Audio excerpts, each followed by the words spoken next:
नमस्कार दोस्तों, कैसे हैं आप सब। एसएससी चर्चा पर एक बार फिर से आप सभी का स्वागत है।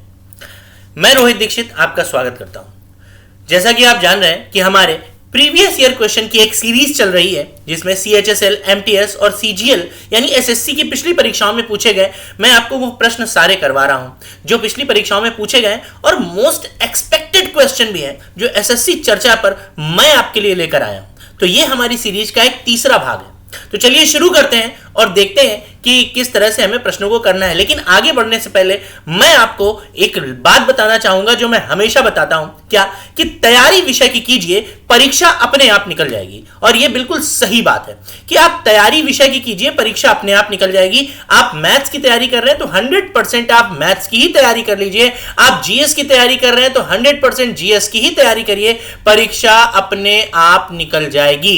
और थोड़ा सा मोटिवेट रहिए, आप रेगुलर रहिए हर चीज में। एक चीज हमेशा ध्यान रखिए, आप रेगुलर रहिए। आप जैसे होता क्या है हम आपको बताएं, जैसे हम पढ़ाई करते हैं और बचपन में क्या होता था कि जब हम स्कूल जाते थे तो स्कूल जाते समय क्या होता था कि जैसे दीपावली आई, दिवाली में क्या हुई कि छुट्टी हो जाती थी हमारी। ठीक, दिवाली में छुट्टी होती थी। अब छुट्टी क्या हुई 7 दिन की। या होली आती, होली में छुट्टी होती थी कितने दिन की 7 दिन की। ये हमारे यहाँ तो कानपुर में, हमारा जो होम टाउन है कानपुर में तो 7 दिन होली का त्यौहार मनाया जाता है। पूरे 7 दिन चलती होली। तो अगर हम देखें तो जैसे 7 दिन की छुट्टी होती, अब हमारी पढ़ाई का रिदम बना हुआ है। लेकिन आप सोचिए 7 दिन की छुट्टी के बाद जब हम वापस स्कूल आते थे तो 1-2 दिन पढ़ने का मन ही नहीं करता था हमारा, कारण क्योंकि हमारा रिदम टूट चुका है। लेकिन अब हम बच्चे तो हैं नहीं, हमें क्या करना है कि हमें अपनी पढ़ाई करनी है और अपनी जॉब लेनी है। और जॉब कैसे लेनी है? जॉब लेनी है पढ़ाई करके। और अब हमारा एकेडमिक सेशन तो खत्म हो चुका है कि एकेडमिक में हमने पढ़ाई की कि जितना आया, हमने जितना पढ़ा उतना ही परीक्षा में आएगा। भैया अब आती है जीएस, और जीएस मतलब क्या? महासागर। महासागर, ध्यान रखिए, जीएस का मतलब क्या कि सूर्य की रोशनी में जो कुछ दिखाई दे रहा है वो सब आपका सिलेबस है। तो आप ध्यान रखिए कि कुछ भी दिखाई दे रहा है वो सिलेबस है। तो जीएस पढ़नी, कहीं से भी पूछा जा सकता है, किसी की देश के बारे में, किसी भी राजधानी, किसी की नदी, कोई भी नदी के बारे में, इसकी लंबाई कितनी है, किसी भी देश के बारे में, किसी की भी जनसंख्या के बारे में कुछ भी पूछा जा रहा है, किसी का फुल फॉर्म, तो आप समझिए हम आपको 100% देना है। तो आप रेगुलर रहिए, क्योंकि आप अगर रेगुलर ना रहे तो दिक्कत हो जाएगी। अच्छा, दिक्कत क्यों हो जाएगी वो भी मैं आपको बता दूं। जैसे हमारी रेगुलर पढ़ाई चल रही और हमने ब्रेक कर दिया 2 से 3 दिन, तो चौथे दिन, 5वें दिन और 6ठे दिन आपको फिर मन नहीं लगेगा पढ़ने में और रिदम भी टूट जाएगा। तो इसलिए आप रेगुलर मन लगाकर पढ़िए, आप जरूर सफल होंगे, क्योंकि तैयारी विषय की कीजिए और परीक्षा अपने आप निकल जाएगी। चलिए शुरू करते हैं अपना सेशन। पहला प्रश्न आपकी स्क्रीन पे आया। एक आयताकार मैदान जिसकी लंबाई 90 मीटर और चौड़ाई 50 मीटर है। इस मैदान के एक कोने में 14 मीटर लंबी रस्सी से एक गाय बंधी हुई है। तब बताइए गाय अधिकतम कितने क्षेत्रफल की घास चर सकती है? देखिए, यह एक बहुत जबरदस्त प्रश्न है। मैंने आपको क्या बताया कि देखिए, मैं कोई भी प्रश्न बताऊं अगर आपको, आप नोट्स बनाते चलिए। और मैं आपको बता दूं, आप नोट्स बनाते चलिए और मैं आपको बिल्कुल बेसिक से बताऊंगा, बेसिक से। और ध्यान रखिए कि अगर बेसिक से आपने कर लिया तो कोई भी क्वेश्चन आपका रुकेगा नहीं, हो जाएगा। कैसे? अब देखिए, ये क्या है? ये है हमारा मेंसुरेशन। और मेंसुरेशन के 2 पार्ट होते हैं। मेंसुरेशन यानी क्षेत्रमिति, पहला एरिया यानी जिसको बोलते हैं क्षेत्रफल, और दूसरा वॉल्यूम यानी जिसको बोलते हैं आयतन। सही है कि नहीं? सही है कि नहीं? ठीक कह रहा है। सबसे पहले हम देखते हैं एक आयताकार मैदान। देखिए यहां पर एक आयताकार मैदान हमने ड्रॉ कर लिया। ये देखिए, थोड़ा सा तिरछा हो जाएगा लेकिन आप समझ जाइएगा। आयताकार मैदान, आयता यानी रेक्टेंगुलर पार्क है ना, रेक्टेंगुलर फील्ड। आयत मतलब क्या? जिसकी आमने सामने की दोनों भुजाएं बराबर होती हैं। ठीक, लंबाई हो गई, ये जो लंबी वाली ये लेंथ हो गई, लंबाई, और ये क्या हो गई? चौड़ाई यानी ब्रेथ हो गई। क्या कह रहा है आपसे? कह रहा है आयत की लंबाई 90 मीटर है। आयत की लंबाई कितनी है? 90 मीटर है। अब जब आयत की लंबाई 90 मीटर है तो आयत की लंबाई 90 मीटर है और चौड़ाई कितनी है? 50 मीटर है। आयत की चौड़ाई कितनी है? 50 मीटर।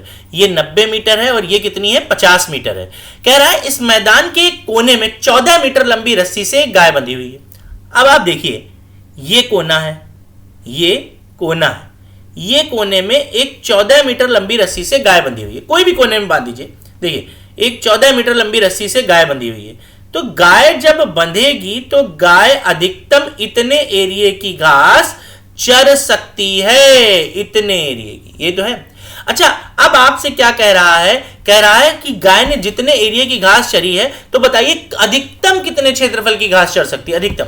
आप थोड़ा सा गौर करें, अगर थोड़ा सा गौर करें तो ये एक वृत्त का चौथा भाग है। कौन सा भाग है?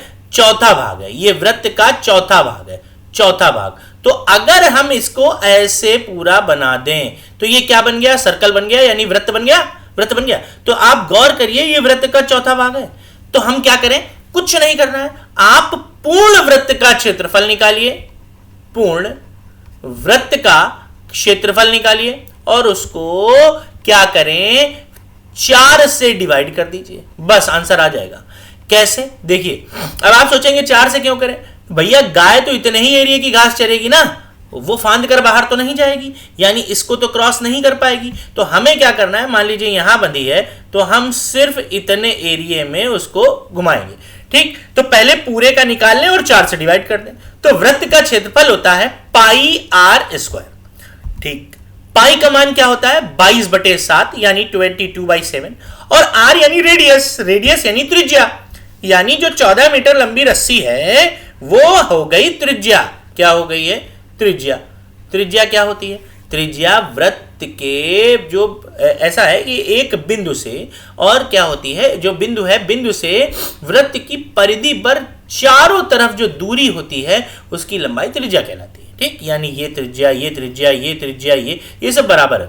तो पाई का मान 22/7, त्रिज्या कितनी है हमारी? 14। तो 14 × 14, तो 7 से 2 बार गया, यानी कितना आ गया? 44। और 44 × 14 कर देते हैं, 616 आएगा। लेकिन फिर भी मैं कर देता हूं, 14 चौको 56, 14 4 56, 5 यानी 14 चौको 56 और 5 1 60 यानी 616। और अगर मीटर है तो मीटर स्क्वायर हमारा आंसर आ जाएगा। और ये हमारे प्रश्न का पहला उत्तर आ गया, ठीक। तो उम्मीद है आपको ये समझ में आया होगा। आप कमेंट करके जरूर बताइएगा कि कैसा लगा आपको। चलिए आगे बढ़ते हैं। एक पिता ने अपने पुत्र से, यानी एक पिता अपने पुत्र से 26 वर्ष बड़ा है, बहुत बढ़िया। कह रहा आज से 2 वर्ष के बाद उनकी आयु का अनुपात 15:2 होगा। यदि तब आज से 5 वर्ष बाद पिता और पुत्र की आयु का योगफल बताइए। बहुत बढ़िया प्रश्न है। देखिए प्रश्न क्यों बढ़िया है वही बता दें। देखो पहले तो आप बेसिक समझिए, थोड़ा सा क्या समझिए? बेसिक। देखिए जरा, पहले आप थोड़ा सा समझेंगे बेसिक। बेसिक क्या है? देखिए ऐसा है, बेसिक में ध्यान रखिएगा क्या पढ़ना है आपको कि दो लोगों की आयु का अंतर, 2 लोगों की आयु का अंतर हमेशा समान रहता है। 2 लोगों की आयु का अंतर हमेशा समान रहता है। 2 लोगों की आयु का अंतर हमेशा कैसा रहता है? समान रहता है। यह आपको ध्यान रखना है। कह रहा पिता पुत्र से 26 वर्ष बड़ा है। भैया तो ये जो 26 वर्ष का अंतर है, 26 वर्ष का अंतर वो शुरू से जब से पुत्र ने जन्म लिया है, शुरू से और अंत तक रहेगा, जब तक किसी की मृत्यु नहीं हो जाती। शुरू से अंत तक रहेगा, चाहे 10 साल बाद हो, चाहे 20 साल बाद हो, 50 साल बाद हो। तो कह रहा 2 वर्ष के बाद, बहुत ध्यान समझना, 2 वर्ष के बाद क्या हुआ है? 2 वर्ष के बाद पिता और पुत्र, 2 वर्ष के बाद पिता और पुत्र की आयु का अनुपात 15:2 हो गया है। क्या हो गया है? 15:2, 15:2। अच्छा अब देखो जरा, रेशियो में पिता कितना बड़ा आ रहा? 13 रेशियो बड़ा आ रहा। और उम्र में कितना बड़ा है? 26 साल बड़ा है। इसका मतलब 13 बराबर 26, तो 1 यूनिट बराबर 13 दूनी 26 यानी 2। 1 यूनिट बराबर 2, 1 यूनिट बराबर 2। तो जब 1 यूनिट बराबर 2 आया, तो एक बात बताइए जरा, पिता की उम्र का अनुपात कितना है? 15, यानी पिता कितने साल का हो गया है? 30 साल का। और पुत्र की आयु का यूनिट कितना है? 2, और 2 × 2 यानी पुत्र कितने साल का हो गया? 4 साल का। अच्छा अब एक चीज और आपको ध्यान रखनी है। क्या याद रखनी है वो भी समझिए। दूसरी बात यह याद रखनी है कि अनुपात अनुपात जिस समय का होगा, जिस समय का होगा आयु, यानी एज भी उसी समय की आएगी, उसी समय की निकलेगी, एज भी उसी समय की निकलेगी। ध्यान रखिए। तो ये जो अनुपात है ये कब का है? 2 वर्ष पहले का है, 2 वर्ष बाद का है। तो एज भी कब की आई है? आज से 2 वर्ष बाद। अब सोचो हमें क्या निकालना है? आज से 5 वर्ष बाद पिता पुत्र की आयु का योगफल। तो 2 वर्ष बाद तो दे दिया है, तो बस 3 वर्ष बाद और निकाल लें। तो 2 वर्ष बाद तो ये 30 साल के हैं और ये हैं पुत्र हैं 4 साल के। भाई पिता यानी फादर और पुत्र यानी सन, ये कितने के? 30 के और ये 4 के। तो 3 साल और जोड़ना है, तो 3 जोड़ देते हैं। कितना आ गया? ये आ गया 33 साल का, और इसमें 3 जोड़ देंगे तो ये आ गया है 7 साल का। यानी अब इनकी आयु का जो योगफल हो जाएगा 3307 मिलाकर 40 वर्ष हो जाएगा। और इस तरह से आपका ये वाला प्रश्न भी सॉल्व हो गया और ये है आपका उत्तर। कितना? 40 साल। देखिए कितनी आसानी से हमने निकाला, कितनी आसानी से निकल गया। अच्छा, अगर हम वर्तमान में ले जाते पहले तो इनको माइनस करते तो ये 28 आ जाता, ये 2 आ जाता, यानी 30। तो कह रहा 5 साल बाद तब भी आ जाता 40। तो कुल मिलाकर हमारे प्रश्न का उत्तर आएगा 40 वर्ष। बढ़ते हैं अगले प्रश्न की तरफ। आपको समझ में आ रहा हो तो जरूर सेशन को लाइक करिए, सब्सक्राइब करिए और शेयर करिए। चलिए देखते हैं। कह रहा है जब एक संख्या को लगातार सफलतापूर्वक 7, 5 और 3 से विभाजित किया जाता है तो शेषफल क्रमशः 5, 4 तथा 1 बचते हैं। कह रहा है यदि उसी संख्या को 17 से विभाजित किया जाए तो शेषफल कितना होगा? शेषफल कितना होगा? देखो बहुत बढ़िया प्रश्न। जब कभी भी ऐसा प्रश्न आता है जिसमें आपसे कह रहा है लगातार सफलतापूर्वक, यानी इंग्लिश में सक्सेसिवली, भैया तो इसका मतलब होता है कि किसी भी प्रश्न को हमें चरणबद्ध तरीके से करना है। चरणबद्ध तरीके से, आप समझ रहे हैं ना? चरणबद्ध तरीका, चरणबद्ध तरीका का मतलब होता है step by step, step by step ये करना है। कैसे? मैं बताता हूं। ऐसा है, जब हम डिवाइड करते हैं तो जिस संख्या से हम डिवाइड करते हैं वो कहलाती भाजक। इंग्लिश में बोलते हैं डिवीजर। क्या बोलते हैं? डिवीजर। ठीक। जिस संख्या को भाग देते हैं वो कहलाती है भाज्य। इसको बोलते हैं डिविडेंड। क्या बोलते हैं? डिविडेंड। जिस संख्या को भाग दे रहे हैं वो डिविडेंड होगी। और यहां पर आता है शेषफल। शेषफल को बोलते हैं रिमाइंडर। क्या बोलते हैं? रिमाइंडर। और ये आता है भागफल, जिसको बोलते हैं कोशिएंट। क्या बोलते हैं? कोशिएंट। ठीक। तो भागफल मतलब क्या? फल मतलब क्या? रिजल्ट। फल मतलब क्या? रिजल्ट। रिजल्ट मतलब क्या? उत्तर जो तुमने किया। ठीक। तो अब हमारी बात को समझिए, यहां पर बात को समझने का प्रयास करिए कि जब एक संख्या को लगातार सफलतापूर्वक कहा जाए तो इसका मतलब ये स्टेप बाय स्टेप कर रहा है। कैसे? हम बताते हैं। जैसे आप 9th में थे और 9th से जब आप 10th में गए हो तो आपने 9th का स्कोर दिखाया, स्कोर कार्ड यानी रिजल्ट दिखाया, तब आपको एडमिशन मिला। और जब आप 11th में गए हो तो आपने 10th का रिजल्ट दिखाया, और जब आप 12th में गए हो तो आपने 11th का रिजल्ट दिखाया। देन जब आप ग्रेजुएशन के फर्स्ट ईयर में जाते हो तो आप 12th का रिजल्ट दिखाते हो। तो ये जो हमारी एकेडमिक प्रक्रिया चल रही है, हमारा प्रोसीजर, ये कैसा है? स्टेप बाय स्टेप, यानी हम हर बार रिजल्ट दिखा रहे हैं। तो यहां पर भी कह रहा है जब एक संख्या को लगातार, देखिए मैं थोड़ा सा हाईलाइट कर रहा हूं यहां पर, हाइलाइटर से मैं दिखा रहा हूं आपको कि जब एक संख्या को लगातार सफलतापूर्वक 7, 5 तथा 3 से विभाजित किया जाता है तो शेषफल क्रमशः 5, 4, 1 बचते हैं। यदि उसी संख्या को 17 से विभाजित किया जाए तो शेषफल कितना बचेगा? भैया देखो, एक चीज विशेष तौर पे ध्यान रखना है आपको। क्या ध्यान रखना है? एक चीज विशेष तौर पे ध्यान रखना है कि जब कभी भी ऐसा प्रश्न आए तो आपको क्या ये कह रहा है, देखो कि एक संख्या को लगातार सफलतापूर्वक डिवाइड किया गया। कितनी बार? 3 बार। कितनी बार? 3 बार। कैसे? पहले 7 से, फिर 5 से और फिर 3 से। तो जो शेषफल आ रहा है वो आ रहा है 5, शेषफल आ रहा है वो आ रहा है 4 और शेषफल आ रहा है वो आ रहा है 1। ठीक, तो कह रहा है कि पहले तो वो संख्या निकाले, तभी तो कह रहा है उसी संख्या को। कैसे? मैंने क्या कहा, जब कभी भी ऐसा प्रश्न आ जाए सक्सेसिवली, इसका मतलब चरणबद्ध तरीके से किया गया है, स्टेप बाय स्टेप, और एक स्टेप से दूसरे स्टेप में जाने के लिए हम रिजल्ट लेकर जाते हैं। कैसे? हम हमेशा रिजल्ट लेकर आगे बढ़ते हैं। 10th में गए तो 9th का रिजल्ट लेकर आगे बढ़े, 11th में गए तो 10th का लेकर आगे बढ़े। तो अब पहले स्टेप का रिजल्ट कहां आएगा? यहां, ये आ गया रिजल्ट। देखो मैं बेसिक बता रहा हूं बिल्कुल। तो रिजल्ट को लेकर यहां आया और उसको डिवाइड किया 5 से। ठीक, अब इसका रिजल्ट कहां आएगा? यहां। अब इस रिजल्ट को कहां लेकर आए? यहां, और डिवाइड किया 3 से। तो अब क्या करना है? अब हमें कुल मिला के ये नंबर निकालना है, ये बस। ठीक, और ऐसे प्रश्नों को हम नीचे से ऊपर की ओर करते हैं। कैसे? नीचे से ऊपर की ओर।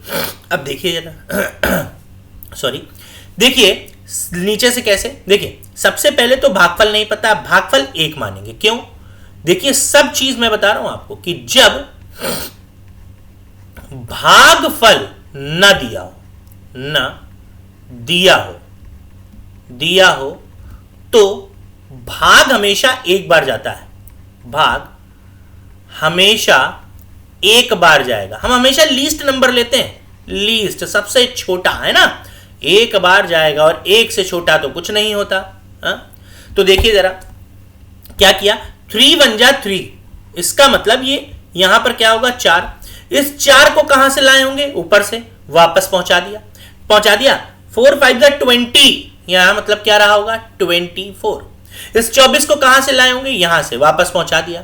देखते हैं गुणा करके, 7 चौको 28, 7 4 जा 28, 2 कैरी किया, 7 2 जा 14 और 2 यानी 16, 168, और प्लस करेंगे तो 173 नंबर आ गया नंबर। कैसे? अब आ गया। कह रहा अब इसी संख्या को यानी 73 को, इसी संख्या को यानी 173 को किससे डिवाइड किया जाए? 17, 17 10 जा 170। कह रहा शेष कितना आएगा? 3। आंसर आ गया। देखिए अब हम आपको बताने जा रहे हैं क्या, अब आपको बताएंगे इसी प्रश्न को करने का एक छोटा तरीका, इसी प्रश्न को करने का छोटा तरीका कि इसके हम प्रश्न को कैसे एक मतलब छोटे तरीके से हम कर सकते हैं, उस तरीके से हम करेंगे। कैसे? देखिए क्या लिखा है। जब एक संख्या को लगातार सफलतापूर्वक 7 5 तथा 3 से विभाजित किया जाता है तो शेषफल क्रमशः 5 4 1 बचते हैं।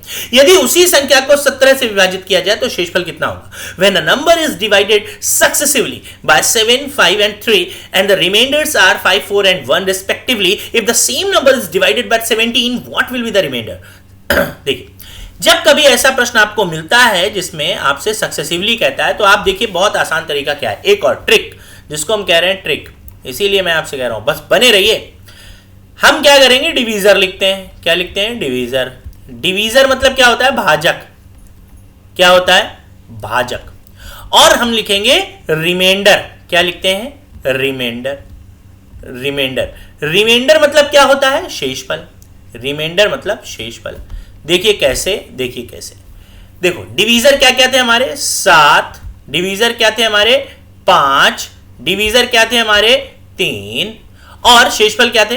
5। शेषफल क्या थे? 4। शेषफल क्या था? 1। अब करना क्या है आपको? बहुत आसान तरीका। क्या? पूरा लिख लिया? तो एक तो तरीका मैंने आपको बेसिक बताया, ये ट्रिक है। अब क्या? सीधा सीधा जोड़ देना है। देखिए 3 में 1 जोड़ा 4, जो आया जोड़ने पे उसका क्रॉस मल्टीप्लाई यानी तिरछा गुणा कर दिया। 4 पंचे 20, 4 5 20, जो आया फिर सीधा गुणा, 20 4 24, 24 का 7 में गुणा, 168, 168 में 5 जोड़ दिया, 173 आ गया। देखिए वही आ रहा है जो पिछली वाली स्लाइड में आया था। देखिए यही आ रहा 173, ये देखिए ये आया। बस यही चीज है, कुछ नहीं करना है। फिर से मैं समझा दे रहा हूं आपको कैसे क्या करना है आपको। देखिए देखिए सीधा सीधा आपको जोड़ना है, जो आया उसका क्रॉस मल्टीप्लाई किया, सीधा सीधा जोड़ना है, जो आया उसका क्रॉस मल्टीप्लाई किया, फिर सीधा जोड़ दिया। अब जितनी बार भी हो, 10 बार हो, अब 10 बार कर दो, बस आ गया 173। कह रहा अब इसी संख्या को 17 से भाग दिया जाए। 17 दाम 17 7 जा 170, शेषफल क्या आया? 3, और ये हमारा आंसर आ गया। ठीक, चलिए आपको समझ में आ गया होगा। तो बढ़ते हैं अगले प्रश्न की तरफ। अगला प्रश्न कह रहा है, दूध वाले के पास 36 लीटर, 72 लीटर तथा 45 लीटर के बर्तन में दूध है और उस बड़े से बड़े बर्तन की धारिता क्या होगी जिसमें तीनों बर्तनों के दूध को पूरी तरह से नापा जा सके। A milkman has milk in vessel of 36 liters, 72 liters and 45 liters. What will be the capacity of the largest vessel in which the milk of all the three vessels can be measured completely? देखिए, इसका कहने का मतलब यह है कि उसके पास 36 litre का एक दूध का डब्बा है, 72 लीटर का है और 45 लीटर का है। यह कह रहा है हमको एक ऐसी माप बताइए कि जिसमें वो पूरी तरह से माप ले। जैसे अगर 5 डिब्बे डालने हैं तो 5 ही डिब्बा डाले, ना थोड़ा सा दूध बचे और ना ही बर्तन खाली रहे। अगर 10 डिब्बे डालने हैं तो 10 ही बचे। तो इसका मतलब क्या हुआ? इसका मतलब कि 36 में भी पूरी तरह से विभाजित हो, 72 भी हो और 45 भी। इसका मतलब क्या हुआ? एक ऐसी संख्या जो 36, 72 और 45 को पूर्णतया यानी कंप्लीटली पूर्णतया काट दे, यानी विभाजित कर दे, काट दे या विभाजित कर दे। ठीक, तो और ये क्या होता है? ये काटता क्या है? कौन सी ऐसी संख्या होगी? वो होती है HCF, जो इन तीनों को काट दे, पूरी संख्या में माप दे। बस HCF निकालिए। अब HCF भाग विधि से कैसे निकाले? ऐसे तो समझ में आ रहा है 9 होगा, लेकिन भाग विधि से कैसे? देखिए, सबसे छोटी संख्या से उससे बड़ी वाली संख्या को डिवाइड करते हैं, यानी 36 से 45 को डिवाइड करेंगे। 36 1 जा 36। ठीक, कितना आया? हमारे पास 9 बचा। जो शेष बचा उसको फिर से रिमाइंडर डिवीजर बनाया और ऊपर वाले डिवीजर को लेकर आए डिविडेंड बनाने के लिए, यानी भाज्य। 36 9 4 जा 36, खत्म।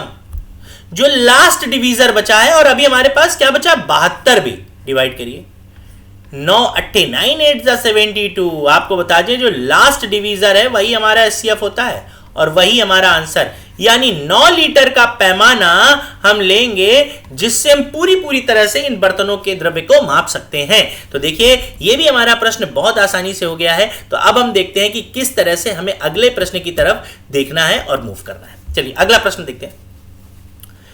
किसी गांव की जनसंख्या 15,625 है तथा यह प्रतिवर्ष 4% की दर से बढ़ रही है, तब 3 वर्ष के बाद यह जनसंख्या क्या होगी?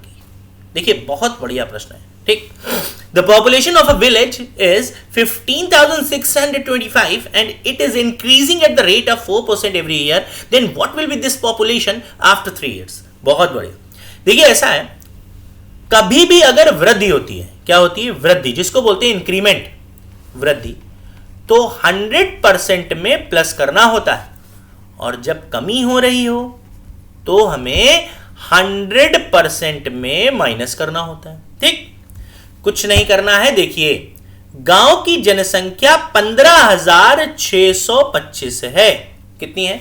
15,625। सही है। हर साल 4% बढ़ रही, तो गुणा लगाइए। 4% बढ़ेगी तो 104 होगा। 104%, परसेंट हटाया बटे में 100, और ये तब तक करना है जब तक जितने साल का दिया। कितने साल का दिया? 3 साल का। ठीक, अच्छा, तो 3 बार कर लेते हैं। 104/100, 104/100। ऐसा क्यों किया? क्योंकि मैं आपको बता देता हूं कि हर चीज अपने आप में 100% होती है, बढ़ने के बाद भी और घटने के बाद भी। ठीक, तो देखते हैं जरा। 15,625। ठीक, इसको काटते हैं जरा 4 से, तो 26, ये कितना हो गया? 25। ये हो गया 26, ये कितना हो गया? 25। ये हो गया 26, ये हो गया 25। देखिए कट गया। कैसे? 25 का क्यूब होता है 15,625, और बस 26 यानी 26 का क्यूब आपको निकाल लेना है, और वही आपका आंसर हो गया। ठीक, सीधे 26 का क्यूब। अब ये आप निकालिएगा 26 का क्यूब, क्योंकि 15,625 तो हमने लिख दिया, वो तो हो गया। अब जब 26 का क्यूब निकालेंगे तो आएगा 17,000 कुछ। और ये आपको निकालना है, ये आपका टास्क है, होमवर्क है कि आप निकालिए, इससे आपको याद भी हो जाएगा। ठीक है, चलिए ये भी प्रश्न हो गया। तो आगे बढ़ रहे हैं अगले प्रश्न की तरफ और देखते हैं हमारा अगला प्रश्न क्या है। बहुत बढ़िया प्रश्न है। प्रश्न क्या है समझिए। कह रहा है एक व्यक्ति ने अपनी 2 वस्तुओं में से प्रत्येक को 15,000 में खरीदा, ठीक है, जिससे उसे एक पर 50% का लाभ तथा दूसरी पर 10% की हानि हुई, तब उसे कुल कितने प्रतिशत का लाभ या हानि हुआ? देखिए बहुत बढ़िया प्रश्न है ये इतना गजब का प्रश्न है। आपको बता दें कि ये प्रश्न कई बार परीक्षा में आ चुका है और कई बार पूछा जा चुका है, मतलब दूसरे तरीके से। कैसे? आप समझिए। देखिए ऐसा होता है, हमारा जो प्रॉफिट होता है, बहुत ध्यान समझिएगा, प्रॉफिट या हम कह सकते हैं हमारा जो लॉस होगा, हमेशा हमेशा किस पर डिपेंड करता है? सीपी पर निर्भर करता है। किस पर निर्भर करता है? सीपी पर निर्भर करता है। हमारा पूरा प्रॉफिट या लॉस हमेशा सीपी पर निर्भर करता है, हमेशा हमेशा सीपी पर। और यह बात आपको हमेशा ध्यान रखना है, हमेशा ध्यान रखना है। किस पर? सीपी पर। कैसे? देखिए होता क्या है, होता क्या है ये आप समझिए। जैसे मान लीजिए आपने कोई वस्तु खरीदी है 110 की और आपने उसी वस्तु को बेच दिया कितने में? 115 में। तो क्या हुआ? 5 रुपए का प्रॉफिट हुआ। और ये 5 रुपए का जो प्रॉफिट है ये हमने कैसे निकाला? सीपी से तुलना की। ठीक, सीपी से। वैसे ही सेम समझिए कि अगर आपने कोई वस्तु 10 रुपए की खरीदी है और आपने उस वस्तु को बेच दिया 6 रुपए में, तो देखा 4 रुपए का लॉस हुआ है। तो इस 4 रुपए का कंपैरिजन हमने किससे किया? हमने किया सीपी से, यानी समझ में आ गया। ठीक, देखिए क्या लिखा है। और दूसरी बात बता दें, जब तक आप वस्तु को बेचोगे नहीं, देखो यहां भी बेच रहे हो और यहां भी, तब तक आपको लाभ या हानि नहीं होगी। तो क्या हुआ इस प्रश्न का सार कि जब तक वस्तु को बेचा ना जाए, जब तक वस्तु को बेचा ना जाए, तब तक लाभ या हानि संभव नहीं है। तब तक लाभ या हानि संभव नहीं है। नहीं, ठीक। कैसे? इस प्रश्न का जो उत्तर आएगा वो आएगा सीएनडी। सीएनडी मींस होता है कैन नॉट बी डिटरमाइंड, यानी निर्धारण नहीं किया जा सकता, निर्धारित नहीं कर सकते। और इसके 2 कारण होते हैं। पहला, या तो प्रश्न आपका अधूरा है, क्या है? अधूरा। और या फिर प्रश्न आपका गलत है। भैया ये प्रश्न अधूरा नहीं है, ये पूर्ण है, लेकिन ये प्रश्न ही गलत है। गलत कैसे है? देखिए क्या लिखा है। एक व्यक्ति ने अपनी 2 वस्तुओं में से प्रत्येक को 15,000 में खरीदा, और आपको बता दें खरीदने पर प्रॉफिट या लॉस नहीं होता है जब तक बेचा ना जाए। आप स्वयं विचार कीजिए कि आप कोई वस्तु खरीद कर लाए हैं, कोई भी वस्तु खरीद कर लाए हैं। जैसे आप जीन्स लाए मानिए, और एक जीन्स लेकर आए, तो अपने घर में आके अपने माँ बाप को या अपने भाई को, अपने फ्रेंड्स को आपने क्या बोला? आपने कभी बोला है अरे भैया हम जीन्स लाए 2,500 की और हमें 10% का प्रॉफिट हुआ है, या 20% का लॉस हो गया, या 25% का प्रॉफिट हो गया? नहीं बोला ना। हमें खरीदने पर डिस्काउंट मिलता है। क्या मिलता है? डिस्काउंट। ना कि हमें प्रॉफिट होता है या लॉस होता है। कब तक? जब तक हम बेचे ना। तो हम ये कर सकते हैं कि मान लीजिए हम ये कर सकते हैं कि हम वस्तु को क्या करें, जितने में लाएं और बेच दें। मान लीजिए 2500 में आप लाएं और अपने 3,000 में बेच दिया, तो आपको प्रॉफिट या लॉस कंफर्म है, क्योंकि 2500 में लाएं, 3,000 में बेच दिया, 500 रुपए का प्रॉफिट हो गया। तो जब तक वस्तु को ना बेचा जाए तब तक हमें लाभ या हानि संभव नहीं है। और यह प्रश्न गलत है, और गलत प्रश्न का उत्तर आएगा सीएनडी, यानी कैन नॉट बी डिटरमाइंड। क्यों? क्योंकि किसी भी वस्तु को खरीदने पर लाभ या हानि नहीं होती है जब तक वस्तु को बेचा ना जाए। समझ गए आप लोग? तो आपको समझ में आ गया होगा। अगला प्रश्न देखते हैं जल्दी से। क्या है लिखा है? रोहित की आयु अपने पिता की आयु का 8वां भाग है। आज से 10 वर्ष के बाद रोहित के पिता मोहित की आयु से दुगने हो जाएंगे। यदि मोहित ने अपना 35वां जन्मदिन 5 वर्ष पहले मनाया हो तो रोहित की वर्तमान आयु बताइए। देखिए बहुत बढ़िया प्रश्न है। कैसे? कि रोहित्स एज इज 1/8, यानी 1/8 of his father's age. After 10 years from today, Rohit's father will be twice as old as Mohit. If Mohit celebrated his 35th birthday 5 years ago, then what is the present age of Rohit? बहुत बढ़िया प्रश्न। देखिए कैसे। सबसे पहले तो ये तय करो पूछ क्या रहा है। कह रहा है रोहित क्या है? अपने पिता की आयु का 8वां भाग है। यानी अगर हमें पिताजी की आयु निकल गई, पता चल गई, पिताजी यानी फादर की, तो उसको हम डिवाइड कर दें किससे? 8 से, यानी 8वां भाग है। तो किसकी उम्र निकल आएगी भैया? रोहित की उम्र निकल आएगी। सही कह रहे हैं? ठीक। अब देखो कैसे निकालेंगे, समझिए। हमको सिर्फ पिता की उम्र निकालनी है और 8 से डिवाइड करना है। चलिए देखते हैं क्या करना है, क्या करना है, क्या करना है, क्या करना है, क्या करना है, क्या करना है। देखते हैं। कह रहा है आज से, देखिए क्या कह रहा है, यदि मोहित ने अपना 35वां जन्मदिन 5 साल पहले मनाया हो, 5 साल पहले मोहित ने, सोचो मोहित ने 5 साल पहले 35वां जन्मदिन मनाया था, इसका मतलब मोहित 5 साल पहले 35 साल का था। तो अभी मोहित कितने का होगा? मोहित, ये कहते हैं ना लॉजिकल रीजनिंग और मैथ्स, वो मिक्स है, ये है ना एज का पॉइंट। तो 5 साल पहले मोहित 35 का था, सोचो। तो अभी मोहित कितने का हुआ? मोहित हो गया 40 साल का, प्रेजेंट यानी वर्तमान में, प्रेजेंट में 40 साल का। लेकिन 10 साल बाद, कितने साल बाद? 10 years hence, 10 साल के बाद, देखिए कह रहा है ना आज से 10 वर्ष बाद रोहित के पिता मोहित के आय के दुगने हो जाएंगे। तो 10 साल बाद मोहित हो जाएगा 50 साल का। हो गया, मोहित हो गया 50 साल का, मोहित हो गया 50 साल का।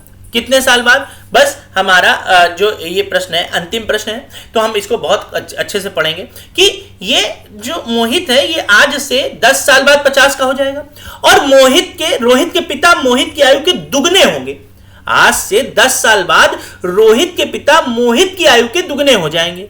रोहित के पिता मोहित की आयु के दुगने हो जाएंगे। बहुत ध्यान समझना, रोहित के पिता मोहित की आयु के दुगने हो जाएंगे। ठीक, तो भैया आप ये समझिए मोहित अभी कितने साल का है? 50 साल का। 10 साल बाद कितने का है? ये 50 साल का हो जाएगा। तो इसके दुगने का करें तो ये कितने साल का हो गया? 100 साल का। कौन 100 साल का हो गया?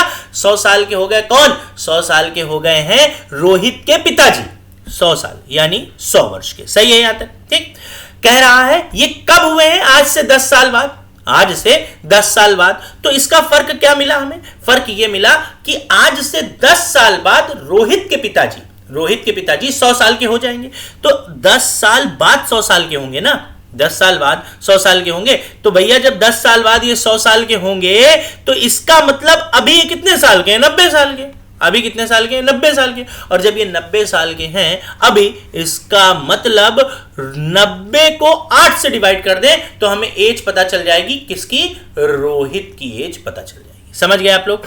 तो इस तरह से हम इस प्रश्न को करेंगे। एक बार फिर से समझ लेते हैं। देखिए इस प्रश्न को बहुत बारीकी से समझ लेते हैं, जल्दी से। क्या समझते हैं? एक जरा लेजर लेते हैं। कह रहा है रोहित की आयु अपने पिता की आयु का 8वां भाग है। ठीक, कह रहा है आज से 10 साल बाद रोहित के पिता मोहित की आयु के दुगने हो जाएंगे और मोहित ने अपना 35वां जन्मदिन 5 साल पहले मनाया था। मोहित ने 35वां जन्मदिन 5 साल पहले मनाया था, यानी मोहित 5 साल पहले 35 साल का था। तो अभी कितने का हुआ? 40 का। कह रहा अभी है आज से 10 साल बाद, आज से 10 साल बाद मोहित हो जाएगा कितने का? 50 का। तो रोहित के पिता मोहित की आयु के दुगने हो जाएंगे। तो मोहित की आयु के दुगने यानी 100 साल के हो जाएंगे 10 साल बाद। तो अभी कितने के हैं? 90 साल के। उस 90 को उठा के बस डिवाइड कर दिया, 8 से आंसर आ गया और रोहित की उम्र आ जाएगी और इस तरह से हमारे प्रश्न का उत्तर भी आ जाएगा। ठीक है, तो इतना तो आपको समझ में आ ही गया होगा। हाँ, 90 साल 8 से डिवाइड कर देंगे, समझ में आ जाएगा रोहित की एज, और यही हमारे प्रश्न का उत्तर है। तो उम्मीद करते हैं आपको समझ में आया होगा ये सेशन, और सेशन को लाइक करिए, सब्सक्राइब करिए, शेयर करिए और लोगों तक पहुंचाइए और बताइए आपको जो भाग इसका अच्छा लगा हो। और एक बात, अगर जल्दी से लोगों को शेयर करवाइए और अपने स्टेटस पे लगाइए, व्हाट्सएप, फेसबुक, अन्य जगह पर शेयर करिए ताकि हमारा परिवार बढ़े। एसएससी चर्चा, और एसएससी चर्चा पर आपके लिए और नए सेशंस भी लेकर आए हम, और बेसिक के साथ कुछ अच्छी चीजें भी आपको पढ़ाएं। चलते मिलते हैं आपसे अगले वीडियो में, तब तक के लिए थैंक यू, नमस्कार।